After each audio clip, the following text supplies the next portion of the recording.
Siempre me fascinó la capacidad humana para detectar amenazas imaginarias.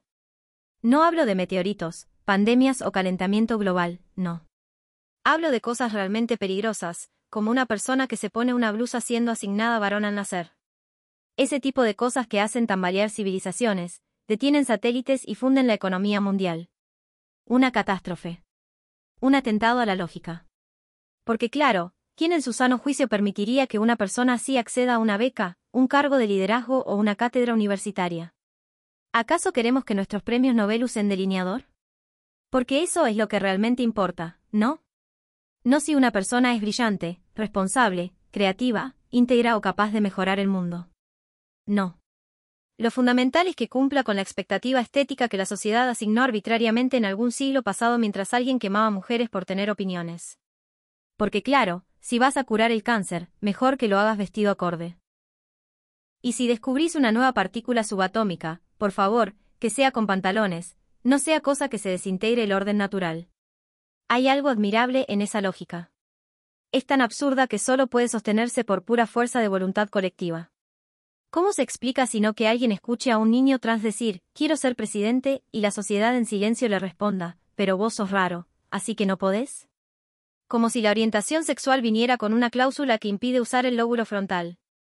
Como si la identidad de género desactivara automáticamente la capacidad cognitiva.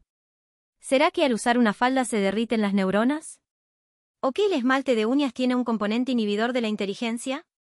Porque ahí está el chiste de todo esto. No es que las personas distintas no tengan talento. Es que les decimos que no lo aprovechen. Les damos a entender, desde la infancia, que su mente no importa si su cuerpo no encaja. Que su creatividad no vale si no se presentan según el código de vestimenta del patriarcado. Que su curiosidad es peligrosa, su sensibilidad es una amenaza, y su existencia misma es una falta de respeto. Con lo fácil que sería hacer una planilla Excel con testículos. Y claro, después nos quejamos de que la sociedad no progresa. Que faltan médicos, inventores, líderes honestos, docentes motivados, artistas revolucionarios. Pero nunca se nos ocurre que tal vez, solo tal vez, estamos tirando al tacho a quienes podrían haber sido todo eso. Los estamos mutilando simbólicamente desde que aprenden a hablar. Porque en lugar de preguntar qué te apasiona, les preguntamos si les gustan los nenes o las nenas. En vez de valorar su desempeño, evaluamos cómo caminan, cómo hablan. Y si no aprueban esa absurda evaluación social, a otra cosa mariposa. Imagínate a una nena trans que sueña con ser ingeniera. Que ama desarmar cosas, entender cómo funcionan, crear nuevas soluciones. Y en vez de alentarla, le decimos que es rara. Que está confundida. Que no puede usar uniforme de nena.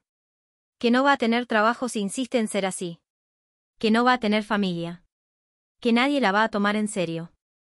Y cuando esa niña se deprime, se encierra, se retrae, nos lavamos las manos y decimos que no estaba preparada. Claro que no estaba preparada, la desarmamos emocionalmente desde que nació. Pero ojo, todo esto se hace por su bien. Para que no sufra después. Como si negarle oportunidades ahora fuera un regalo para el futuro. Como si el sufrimiento preventivo fortaleciera el carácter. Es como entrenar a alguien para correr una maratón rompiéndole las piernas de chico. Una pedagogía muy efectiva, patentada por los mismos que creen que el trauma genera ciudadanos ejemplares. Y cuando alguna persona trans, gay o no binaria logra triunfar a pesar de todo, ahí sí aparece la sociedad a aplaudir con hipocresía. ¡Qué ejemplo de superación!, dicen. Como si se hubieran olvidado que fueron los mismos que le cerraron la puerta 20 veces antes. Como si no hubieran contribuido con cada microagresión, cada chiste, cada mirada de desaprobación. Ahora que ganó un premio, es inspirador. Pero cuando pidió un trabajo, era conflictivo. Hay que decirlo claramente, estamos desperdiciando talento humano a niveles industriales. Si esto fuera el siglo XIX, ya tendríamos campos de concentración para cerebros diferentes. Perdón, eso también lo tuvimos. ¡Qué insistencia!, ¿no? Como si la historia no enseñara nada. Como si no hubiéramos aprendido que excluir personas por su color, su género o su identidad nos empobrece como civilización.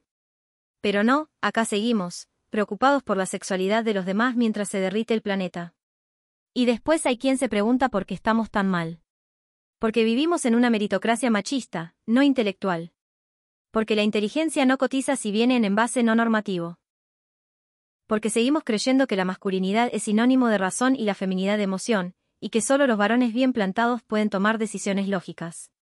A ver si alguien se lo dice a las miles de personas brillantes que nunca llegaron a aportar nada porque la sociedad las destruyó antes. Pero no es solo una cuestión moral. Es una cuestión de progreso. De eficiencia. De supervivencia incluso. Necesitamos a todas las mentes disponibles para resolver los quilombos que tenemos encima. Cambio climático, inteligencia artificial, pandemias, desigualdad, hambre. Y en vez de formar una generación diversa y poderosa, nos dedicamos a expedir certificados de normalidad como si fueran pasaportes a la humanidad y a la dignidad. Y todo esto parte de una idea tan básica como errada, que la identidad de género es un capricho. Que es una desviación. Una moda. Una provocación. Como si alguien se despertara un día y dijera, hoy quiero ser discriminado, tener menos oportunidades, y dudar de mi existencia en cada paso. ¡Qué divertido! Lo que no entienden es que la identidad de género es un fenómeno humano. No es ideología, no es política, no es contagiosa. Es biología, neurología, psicología, sociología. Es una experiencia profundamente personal que no afecta en nada a nadie más. Es como ser zurdo, no necesitas que el resto del mundo se alarme, solo que te dejen en paz. Pero no. Lo personal se convierte en público. Lo íntimo en político. Y lo que debería ser una anécdota existencial termina siendo una barrera infranqueable. Porque para muchos, lo importante no es qué pensás, qué hacés o cómo vivís. Lo importante es si cumplís con la farsa colectiva del género.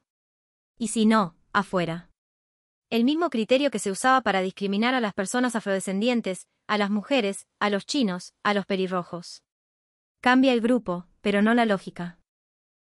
Excluir al que no se ajusta a la plantilla. Así no fue. Así nos va. Porque no hay país que progrese dejando a la mitad de su población en el margen simbólico.